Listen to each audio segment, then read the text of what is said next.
Clock the Tea with Dr. Long, where wellness meets realness and the tea is always steeped in truth.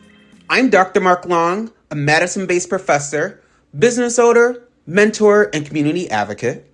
I created this podcast to spill more than just gossip, although that is my love. It's a bold, brainy, and beautifully queer space where I unpack wellness journeys, pop culture moments, historical reckonings, political shifts, and the issues shaping our communities. I bring lived experience, academic rigor, and a whole lot of sass. I'm introverted but opinionated, liberal and liberated, married, animal-loving, and a proud Wisconsinite by way of Illinois. After shedding pounds in 8 years, I'm embracing wellness not as a destination, but as a radical act of self-love and survival. Now tune in because each episode is a chance to learn, laugh, and reflect and challenge the status quo. Whether I'm decoding political drama, honoring queer and black history, or spotlighting local changemakers, Clock the Tea is here to stir the pot with purpose. Now, come for the tea and stay for the truth. You are listening to Clock the Tea with Dr. Long.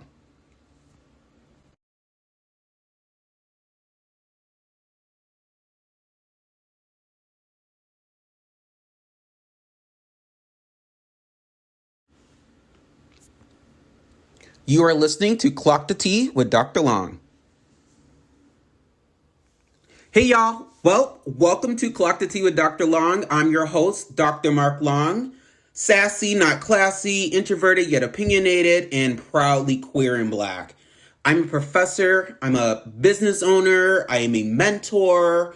I consider myself a community advocate based on a lot of the work that I've done in my career. And I'm based in Madison, Wisconsin. I'm actually new to the Madison area. And I am loving it. I live here with my husband and our 5 rescue pets. And yes, they do run our household. So there will be lots of conversations about pets, especially in the Madison community and how we can support local shelters. So stay tuned for that segment coming up later on in my podcast series. So, who am I? I'm someone who lives with a lot of hats. But we can start with my upbringing. I grew up in a low-income household that kind of bounced between low income and lower middle class in predominantly white communities, originally from Illinois, so very north of Chicago. So I've spent years navigating systems that weren't built for folks like me, meaning I was very conscious that I was a queer kid, but I didn't come out until college. I knew I felt different. I knew that people would kind of not understand based on the political climate at the time and the safe spaces that were available within my communities and also within my family unit.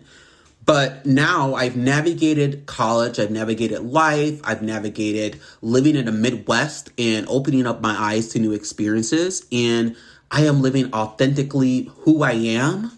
I am, like I mentioned before, I've been married. I am now going on 4 years married to my husband, Lucas. I have 5 pets, as I mentioned. They are a handful. We just got done acclimating a new cat to our household of our friends who moved to New Zealand. So shout out to our new cat, Sammy. We'll talk a little bit more about what that's like in terms of introducing new pets to your home. First and foremost, I am black. So I am proudly black. I love black history. I love learning about what kind of privileges exist within this country in regards to making sure that black people have equal access to education, but not just education, also equal access to sustainability in terms of their livelihood, financial opportunities, and much more. And I feel like being a person of color, especially living in the Midwest, there are plenty of opportunities to kind of get lost in what stereotypes are in front of us and the answers that people typically give us, which is no. So I'm here to talk about how I navigated that living here and also how I made connections with people that live all over the state that have different experiences that I do. I think it's super important to point out that I have not always been this comfortable.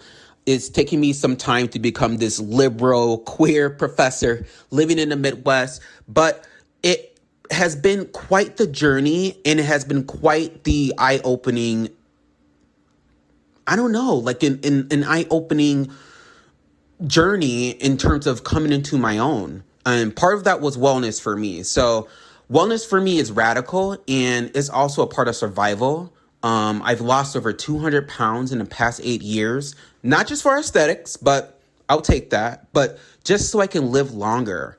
And part of that was me navigating ways that I coped in my life. And I'm coming to ways that I can live a healthy, fulfilling life while also being myself, reclaiming my joy, my truth, reclaiming space, and also being comfortable leading my charge in life the way that I would like it to be and not going by the standards of what society says or what others put on me. So, why a podcast now?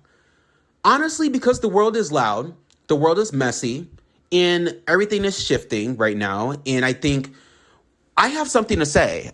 Not just do I have something to say, I wanted to create a space where we can all talk about everything. So between everything that's happening in the country, to the representation that has always been around, but people are starting to become less and less comfortable with people's identities. I want to create a space where we talk about wellness, where we talk about pop culture, history, obviously politics, as I just alluded to, some current events. So we might get into some celeb gossip and the issues that hit close to home.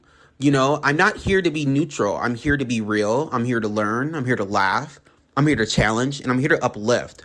I'm also here to interview others within the Madison community and all over the state, and also talk to people about what my experience has been living in Wisconsin, but also traveling over the country and traveling outside of the country and how those experiences have led me to be who I am today, but also make meaningful connections over the years. So, where do I live? I live in Madison, Wisconsin. It's home now and home for quite a while, I would hope. We love it here. I'm building a life here with my husband and our fur babies, and there's a whole lot of love with just kind of getting our feet wet in this progressive community and learning about the different resources that exist. My husband works in Madison. I work in Milwaukee. I've worked in Madison at a few nonprofits here. And I'm building something bigger. This platform is for truth telling, it's for healing, it's for community care. It's about keeping it real about what my experiences were, and also talking with others about how you can be just as successful as you are. You don't have to follow my same path. Success isn't defined by a degree. It's defined by how you were able to lead your charge in the world, how you're able to be comfortable in your skin, and what connections you can make that can last and be meaningful for your mental health, how that can make you become more positive, and what steps does it take to get there. For me, it's therapy.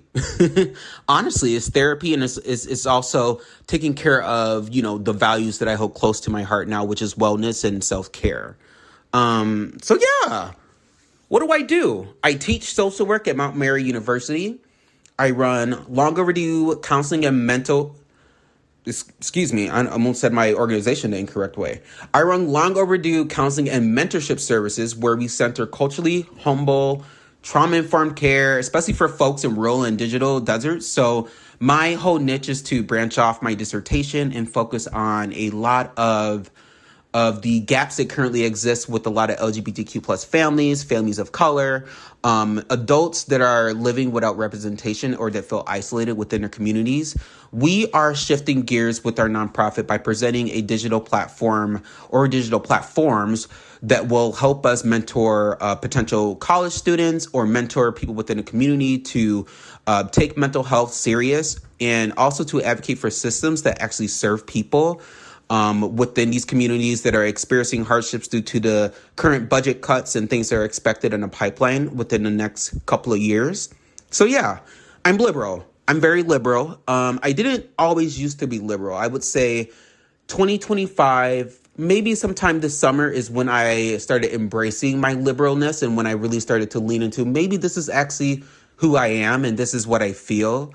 And I'm going to embrace it. I'm going to be loud when it counts. And I'm always learning. I'm always someone who's willing to listen to the other side, as long as there isn't any opinions that are discriminatory or making a community feel less than, especially those who already have the odds against them. So that's what I'll say. And I would say, besides my political views, that's definitely separate from the business that I'm running. So I believe that you can have your opinions and you can say how you feel and still be competent enough to run an agency and an organization that serves everyone regardless of political affiliation.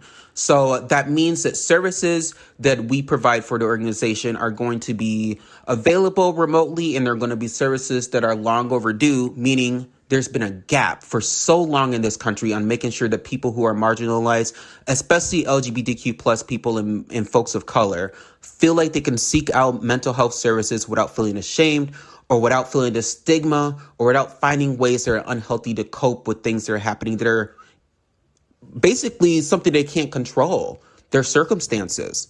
And I feel like I can speak to that because I've been in those situations, and I know what it's like because I've worked with clients who are in those situations. And as a professor, I meet with students and they talk about their experience working with clients. So it'll be interesting to kind of mesh everything that I do in my life with this podcast. But this is a good way for me to raise awareness and to also advocate for my community. So I hope you all will support Long Overdue Counseling and Mentorship Services. There will be more to come on that. So this podcast is my way of clocking the T, naming what's real, what's overdue, and what's possible. So grab your mug, steep that tea, and let's get into it because our next segment is going to be on reality TV. All right, let's clock some tea and get into some current events, reality TV, and things that are just on my mind this week. So, Real Housewives of Salt Lake City, Lisa Barlow, came in hot this season. I think we're on our 6th or 7th season now, and she was confronting Brahma Newport over leaked legal documents about, gossip about her tequila empire and her borrowing money behind her husband's back and kind of making the other girls feel less than because she's so successful and that kind of thing. So Brahman clapped back with some court receipts, and Lisa wasn't having it. She did a full display with the documents, and she highlighted out a bunch of different letters that said, or words with her claim being denied, or that she denied the claim, and she had words big in red that said dismissed across these large poster boards that she had on little standing tables around this little conference room where she was trying to make a point. So, do you think this feud says anything about class or credibility? Because both of the women are pretty much well off. So it's a really petty arguing, but it's kind of what I like to see on Housewives. I will say it was kind of disappointing to see them go at it in the way they did and kind of with the name calling. But at the same time, it's something that I live for. I love the drama and I love how that all panned out. I think Brahman's a great addition to the show. I will say that something seemed kind of off with Lisa on that episode. I seemed like she was kind of crashing out, which she normally does. She's crashed out in the past. So I think with her crash outs being constant and there being so much spotlight, I think that there's some of the ladies in the group, especially Brahman coming into the fold, that are not willing to let her off the hook the way that the girls used to in the past. And I think Lisa just has a taste of her own medicine. I'm curious to see what you all think, but I think moving into the season, we're going to see a lot of dynamic shifts in terms of old friendships becoming the way they were and people actually taking a stand for what they feel and what they believe. And I think Lisa's in over her head with all these lawsuits, and she likes to play this facade on TV. We saw with Monica back in the day. We saw with Jen Shaw and her being called out about not being a good friend. We saw with Meredith and her lashing out at her, calling her all types of names, and that she slept with half in New York and all that kind of thing. So I feel like Lisa Barlow has an issue with accountability. And I think if she wants to have some longevity on the franchise and she wants her fans to stay loyal with her and people to give her a chance, I think she has to be a little bit more real and a little bit more human and less judgmental. And I think the girls will gravitate towards her if she's just a little bit more authentic. So that's just my take. But anyway, so Potomac is back. So season 10 is back with a surprise premiere, a super size premiere, with a cast shakeup. Karen is being released from jail. We saw that in the sneak peek. There's actually going to be a moment where they show that her being released, and it's actually caught on film. So we get the tea. It looks like there's going to be an opening with Giselle and Ashley talking their talk and doing what they do, being shady, and then all the girls coming together to have a kumbaya moment about the fact and the realization that their friend is incarcerated. So I'm excited to jump in there. I think the new girls, Tia and Angel, seem like they're going to bring a lot of fresh energy. I'm a little nervous because sometimes when you add new people to these casts, sometimes it works out really well and sometimes it's a huge flop. Or sometimes it just shifts the dynamic so much that it changes up the actual root of the storylines. But, you know, this show does need new storylines. We know that Karen's in jail. We know that there's a lot going on there. So I'm excited to see, you know, how this has changed Karen, most importantly, what her experience was like and how this is going to change her outlook on how she navigates her life and how she copes with the loss of her parents. And, you know, I hope that things are well with her and Ray and that things are well with her and her daughter and her family and that she's getting the time to kind of like adjust to that. I would say it's kind of interesting to see how that's going to pan out with the ladies. I know Wendy has had some very, very, very raw emotions about Karen, and I'm thinking that that's probably going to make some shifts with the dynamic with the girlies. So we'll see what happens. I'm really excited for Potomac, so I will have my crock pot on, child. I'll have my wine. I'll be ready. Candace, you're going to be missed. I'm a huge Candace stan, but I'm excited to see that Monique is back. Monique is back. It looks like she's back with a vengeance with that comment like, oh no, we're not doing that. In the trailer when it came to Stacey apparently having a thing with Chris Samuels or going out on a date with Chris Samuels. So I'm ready for that tea. I'm ready to see how messy this gets. And I'm ready to tune in. I know there's going to be an announcement for Married to Medicine and The Real Housewives of Beverly Hills coming up sometime this year. So I'll keep us all updated about that. And yeah, let's shift gears. So I think that was a really great way to start this off. I love talking reality TV. I love talking about my girls on Bravo. And I'm always interested to see if any of you have any franchises that you want me to discuss or talk about. So those are the two I want to discuss today. So moving on. So Bad Bunny at the Super Bowl. There's a lot of controversy and a lot of weird kind of comments coming from the right in regards to what's happening, but we'll go down there in a minute. So Bad Bunny will headline the 2026 Super Bowl halftime show, the first artist to perform entirely in Spanish. His announcements made in full Puerto Rican flair sparked celebration and backlash. Now, the critics cite his anti-ICE stance and his political lyrics, while fans hail it as a cultural milestone, especially as representation for their communities. So, like, what does it mean when Latin music takes center stage at America's most wanted or most watched event, I should say? Like, I feel like what's happening right now, and I'm going to be really, really raw and honest, a lot of people are uncomfortable in this country, and a lot of people have been emboldened to feel uncomfortable and to express their uncomfortable, I guess, feelings in ways that don't make sense. For example, let's hop onto X right now because we have, oh my goodness, you all remember Tomi Lahren or whatever her freaking name was? I don't remember what her name is. She went online and she made a post that was so interesting. Hold on, I'm looking it up right now. She said a day ago, Tomi Lahren, that's her name. She said, Bad Bunny is not only a subtly woke choice for the Super Bowl halftime show, it's a part of the NFL's endeavor to be more of a globalist entity.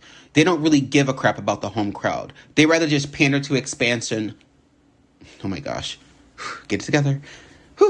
They don't give a crap about the home crowd. They'd rather pander to expansion countries. What is she talking about? Anyway, and then she says she'll discuss more on her podcast with some guy on Fox News at 3:30, whatever. So, what she said makes no sense. First of all, why don't you just boycott it? And here's the thing, he's just a Latin music artist. If you don't like Latin music, don't watch the Super Bowl. They've had plenty of artists on the show that were mainstream and that kind of thing. And guess what? Bad Bunny is mainstream. He's not mainstream maybe for you and maybe for what you listen to and what your niche is, and that's okay. But he's mainstream. He's international. He has all these Grammy Awards. He has all these Billboard Music Awards, So he's a pretty well-known artist. And Puerto Rico is a U.S. territory. And I don't think his political views should be looked at as a deterrence from if he should perform or not. Because we've had several celebrities over the years perform with whatever their views were. And I think it's important to look at the artists for their artistry and support based on that, and not getting to all this talk about this wokeness and globalization and whatever she's trying to make the situation as. No, Tomi Lahren, your problem is that you are terrified that a brown person is taking center stage, the main stage, one of the biggest stages in the world. You're right. And it's going to be absolutely phenomenal because he is well known. And that's very scary to people on the right who have not experienced other cultures, who like to put labels out there, and who don't have an understanding about why it's so important to have someone who is that popular perform at the Super Bowl. Someone like her will never understand, and people like her on the right will never understand. Just because you're uncomfortable and you don't like music, that doesn't mean you have to make up all this bullshit about this woke thing and that. Just don't listen. It's not your niche. Be real. You know, it gives weird Karen behavior when you go out of your way to make a point that this is something that we're trying to do politically to America or to people around the world. No, he's just a Latin music artist and he's just performing. Like, girl, cut it out. I feel like sometimes what they do on the right, they like to come up with these weird clickbait ideas because they know what's hits and what people listen to, and it is what it is. Like, you can cater to old white people all you want, but at the end of the day, I'm really excited about Bad Bunny performing, and I think he's going to do a phenomenal job. Okay, so next topic. So celebs are logging off, and, you know, I'm a huge proponent of social media, and I know the importance of it, but we have people like Sydney Sweeney and more celebrities who are stepping away from social media. Sydney Sweeney has had a controversial past with her jeans ad, and kind of, I think it was like an ad where she was promoting jeans, and it's Sydney Sweeney has great jeans, and since then she has been a little bit more absent on social media because she got a lot of backlash from people saying that she was promoting this Aryan ideology or this ideology of what beauty is. And so I would say if you stepped in controversy, you have to take a step away. That would make sense for her because that's kind of a weird ad, I would say.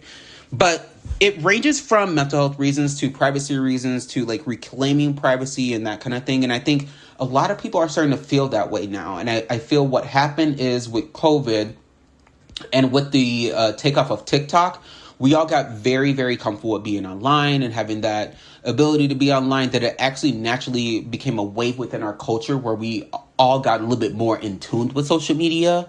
We have AI, we have advancements in technology. So being online is the new way to get clout. It's the new way to get people to listen to you. It's a new way to get your news.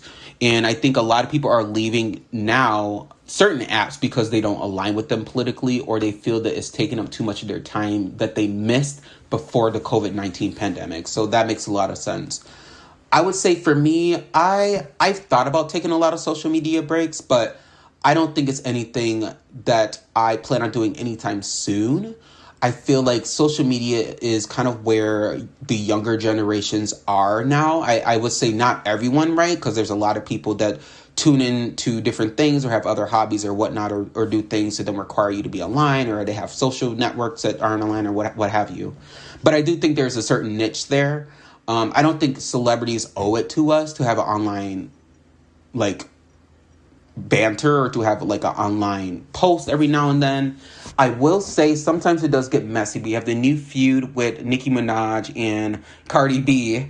I don't want to say a new feud because they feuded before in the past, but I will say this feud between the both of them caught me off guard because it's interesting, because when you go online and there's certain things you say that you don't realize that you're kind of like in the moment and you like put it out there. We've all done it, and well, maybe not all of us, but it was just too much when the kids started getting involved. And I do feel like, and I know this is just my opinion, but I feel like Nicki Minaj has a tendency to get into banter with a lot of people online, like a keyboard thug.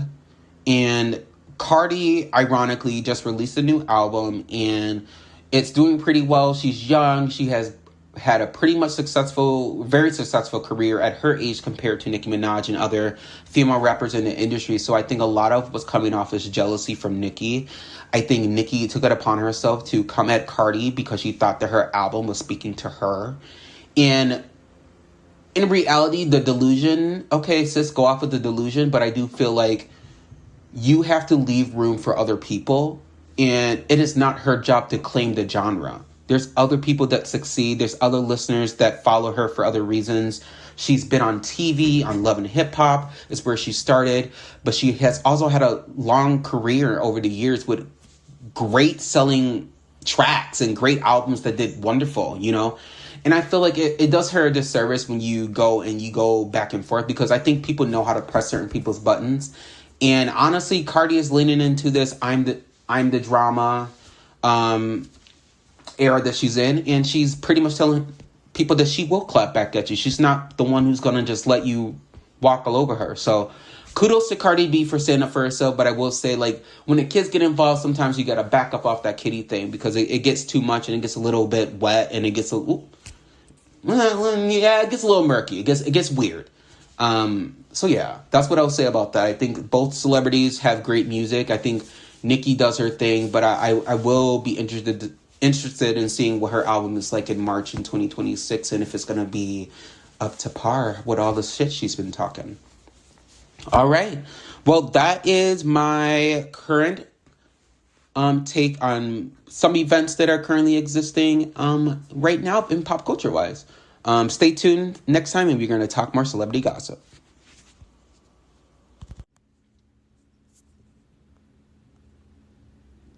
Healing ain't linear, baby. My wellness journey. Welcome back to Clock the Tea with Dr. Long. Let's get into it. Wellness isn't a straight line. It's not a glow-up montage for a curated feed. It's messy, it's painful, and sometimes it's about survival more than anything.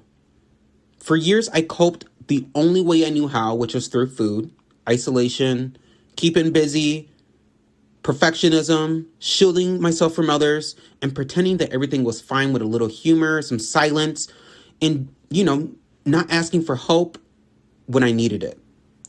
I didn't trust systems. I still don't trust systems, and I still don't trust people. But I didn't believe I deserved any of that. I believed the habits I learned made me feel happy, and I wanted to stick by that. But my body had other plans. Back in 2021, I was having severe hypertension issues along with being diagnosed as a type 2 diabetic. From there, I made a conscious decision to lose weight after regaining a bunch of weight during COVID, which has caused a huge setback in my health journey at the time, where I did have to take it upon myself to relearn the way that I carry myself and get back in tune with being more physical and being more active. Upon doing that, I thought it would cure all my issues. My hypertension became worse. I started to have more conversations around kidney disease with my doctors. And there's a lot of talk about staying on medications for the rest of my life. Most importantly, once it started to open up about my childhood trauma, and additionally, my health history with my parents on both sides of my family, it was clear that I had to make a decision. I had to confront those habits that I numbed. I had to get into therapy.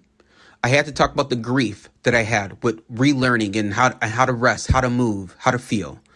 And I decided to look at my options as things were becoming more severe and my A1C was continuing to rise and not much changes were happening other than feeling very uncomfortable for the medications that I was on at the time. I met with my doctor and he recommended bariatric surgery. And I never considered it before because I had a family member that had bariatric surgery, and I would say about 20 plus years ago, where things were a little bit more less determined and medicine wasn't as advanced as it was right now.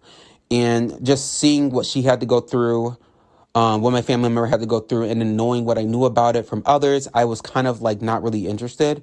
But I talked about it with my husband and I talked about it with my doctor, and I decided to enroll in the program. At first, I was super discouraged because when I entered the program, I was initially stressed out. I was just wrapping up my dissertation and my doctorate, and I actually gained more weight after losing the 100 pounds initially,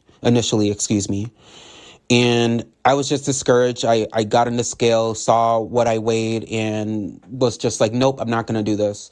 Until I went to the class and noticed that there are people in the same boat as me who had similar experiences of coping with trauma in the wrong ways, of not having good education about wellness, about not having good role models or doctors that help guide them on the path, not having the support systems. And I have to really learn to develop a support system, but most importantly, to believe in myself and know that I'm making this decision because I wanted to live longer. I didn't want to hear my doctor continue talking to me about kidney disease. I didn't want to have hypertension be the reason why, in all honesty, I croak over in my 30s. So I made this decision because I like making people laugh. I like living loud. I like being open. And I just like having the opportunity to want to be around more for my pets and for my husband. Through the process, I ended up having surgery. And after surgery, I had a huge revelation of changing patterns and wellness and what that means to me. And I say this not because I want people to understand that, well, you could have decided to lose weight the normal way or the traditional way. I actually did. I lost 100 pounds initially, and it was just hard keeping the weight off. But most importantly, the odds were already against me. I was on all this medication, and the only way for me to completely change my life around was to have a drastic change, or a drastic change that would help me reach my goals and my levels where my doctors want them to be. So I decided to have the surgery, and I do not regret it. I still am navigating a bunch of health concerns after surgery. I ended up being hospitalized after bariatric surgery. A lot of people don't know that, but I was hospitalized for up to almost a week or so. Well, I went back and forth for a few other emergency things, but it was because of the narrowing of my stomach. And then I was having seizure issues as well this past summer that came out of nowhere, along with more medical changes to treat the seizures and all kinds of things. So I've been navigating that journey. I'm still not able to drive, but I'm no longer hiding any of my health journey. And I'm hoping that by sharing this with you all, that I'm able to help someone else out who is struggling with the decision to have bariatric surgery, or with the decision to change their life around, or change their coping, or getting to survival mode, and kind of, find the ways to help them become more positive or become more resilient. So just know that it's been a struggle, but it's been actually very rewarding in terms of knowing that I'm not a broken person, knowing that I am more than what I wanted to take on, or how I define myself in the lens of other people, that I can redefine my journey. I can take control of my health back and do better. And I'm still on this journey. So I anticipate on keeping you all involved in my story. I am going to be transparent. I have lost around 212 pounds since 2018. And I'm proud to say that out loud because it was a struggle. But I would not have had that success without surgery. I wouldn't have had the success without my doctors, without professionals, without my wellness teams that taught me things that I needed to do with protein and fiber and working out, without my pets, without my husband, without my family. So thank you to all of you. But is most importantly, I want to echo that I would not have done this if I didn't have that kind of mindset of, no, I want to do this. I want to make the change. And I did. So thank you all for listening. I hope to keep you all in the boat and continue talking about things, especially as I start to get on the mend and begin to drive again. So thanks for tuning in. Tune in next time, and we're going to talk a little bit more about wellness, and hopefully I'll have a special guest for us to chat with as well.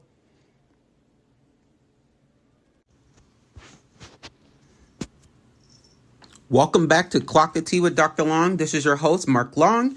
I am here to talk all things politics, celeb gossip, and drama. Right now, this segment, we're going to dive right into the political atmosphere right now. Federal government shutdown and Medicaid cuts. Congress. Now, listen to this. Congress failed to pass funding for federal programs, triggering a shutdown earlier this week. Key tensions include GOP efforts to extend spending without add-ons, while Democrats push to reverse Medicaid cuts signed into law earlier this year. Now, PolitiFact states that the Democrats are currently looking to draw the line in terms of making sure services are accessible to Americans around the country. And the right is not having it. Basically, they want the Democrats to come to terms with the fact that there is an agenda that they want to put forward. And right now, the GOP is saying that Chuck Schumer and the Democratic leadership are to blame right now due to the shutdown. And they are also saying it is because the Democrats had the opportunity not to hand the control to President Donald Trump. Now, my take on this is that Congress just needs to get their shit together.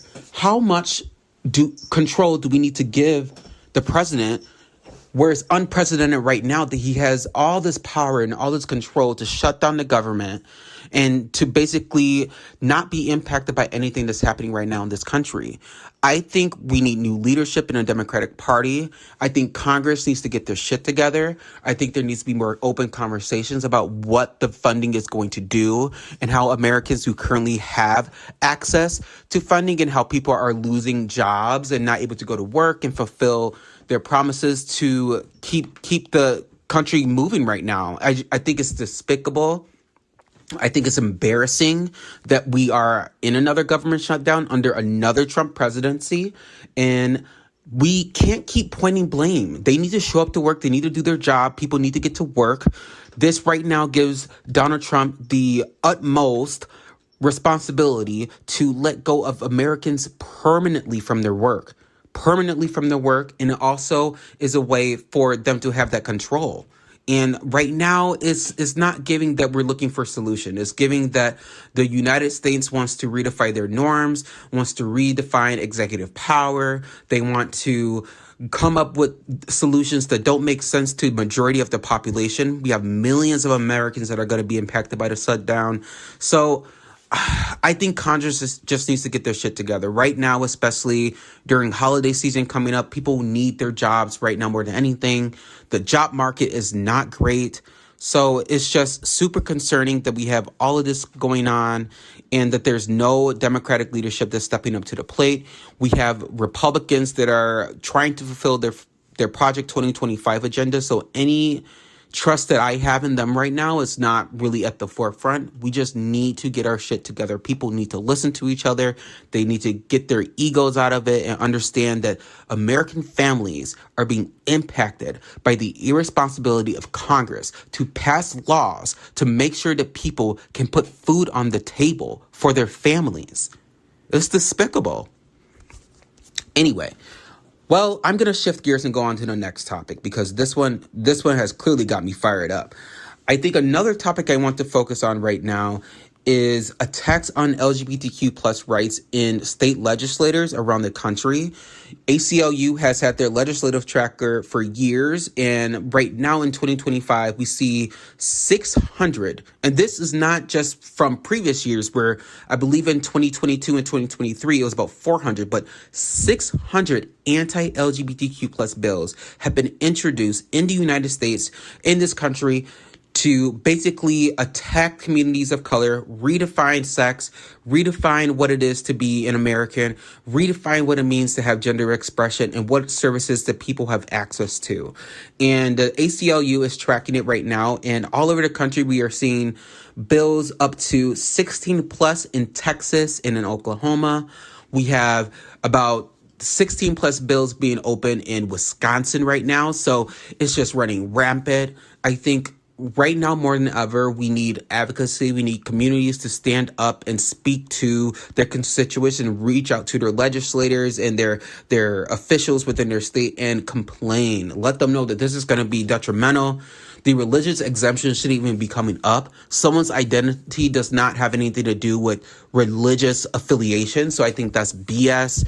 I think what's happening right now in the country is a step backward. I think the fact that marriage equality is even up for discussion is craziness. I think trans health should be important for everyone in the United States. I don't believe it has a political affiliation. I think when it comes to trans rights, I think we're looking at issues that don't make sense, especially on the right. People just want to live their lives, use the bathroom, and just live on this earth and then die. I think we have a past in this country of when people feel like they are marginalized, specifically the majority of the population, when they feel marginalized and when they feel like that their rights are under attack, they go after the most marginalized communities to make them feel like crap, especially if they're seeing some traction and some acceptance happening where people are willing to stand up and fight for them. And right now it's appalling, it's sick, it's gross with the misgendering that's happening.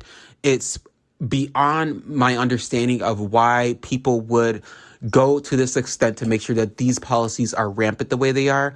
We also know that there's a lot of closeted politicians within the country who are majority white men that have a tendency to protest too much to the point where it impacts the lives of many when they really need to figure out their own lives. So there's a lot happening right now with this, and we are going to stay updated on all the different policies that are happening and all the different anti-LGBTQ plus actions that are being taken place under the Trump administration.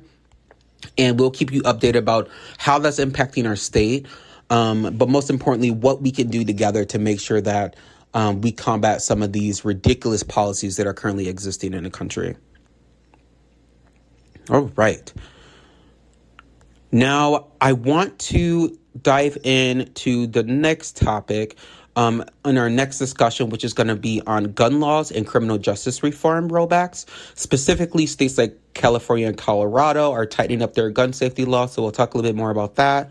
We'll also talk about social media bans for minors. I think there's different ways to look at this, but Florida and Tennessee passed laws banning or restricting social media access for children under 14, citing mental health concerns. So we'll dive into that a little bit and talk about the optics of that, and we'll talk about the safety around that as well, and see if that makes sense for other states to fall into place with this ideology, and if there is an actual concern when it comes to youth and social media. We saw that recent the recent documentary on Netflix. I forget the name of it. It's not coming to mind right now. But with the mom who went out of her way to make her daughter feel some type of way. But that was a grown adult on social media or behind the screen of a computer doing all these things. So it'll be an interesting topic for us to get into. So stay in, and we're going to clock in on some more political stuff later on. And I appreciate you all listening to my first segment on political. Take care.